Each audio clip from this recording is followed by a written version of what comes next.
গোপালগঞ্জ। গোপালগঞ্জে হচ্ছে আওয়ামী লীগের কারখানা, ওটা আওয়ামী লীগের ঘাঁটি, ওখানে সব আওয়ামী লীগ, ওখানে অন্য কোনো পার্টি নাই। গত 17 বছরে সেরকমটাই দেখা গিয়েছে যে গোপালগঞ্জ মানে হচ্ছে আওয়ামী লীগ, সেখানে অন্য কোনো পার্টি থাকতে পারবে না। আর বিএনপি, জামায়াত বা অন্য কোনো পার্টির সেখানে কোনো অফিস নাই, সেখানে কোনো কার্যালয় নাই। শুধু গোপালগঞ্জ না, বাংলাদেশে অনেক জায়গাতে এরকম ছিল, তবে গোপালগঞ্জ ছিল মেইন, সেখানে অন্য কোনো পার্টির উৎপত্তি ভুলও সম্ভব না। এখন দেখা গেল চিত্র পাল্টাচ্ছে।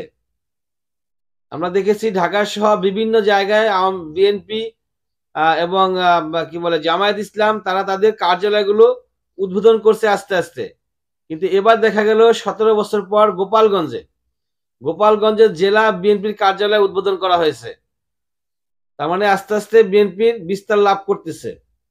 গোপালগঞ্জ এখন আর শেখ হাসিনার আন্ডারে নাই, শেখ হাসিনার আন্ডার থেকে গোপালগঞ্জ চলে গেছে বিএনপির আন্ডারে। যেটা বঙ্গবন্ধুর দেশ, শেখ হাসিনার দেশ, আর সেই বঙ্গবন্ধুর দেশ বলেই ওইখানে আওয়ামী লীগ তারা তাদের ইচ্ছা মতো রাজত্ব করত। আমরা দেখেছি 5ই আগস্টের পরেও তাদের আওয়ামী লীগের খুব স্ট্রংলি ওখানে অবস্থান ছিল, কিন্তু এখন আর এই মুহূর্তে সেই অবস্থানটা নাই।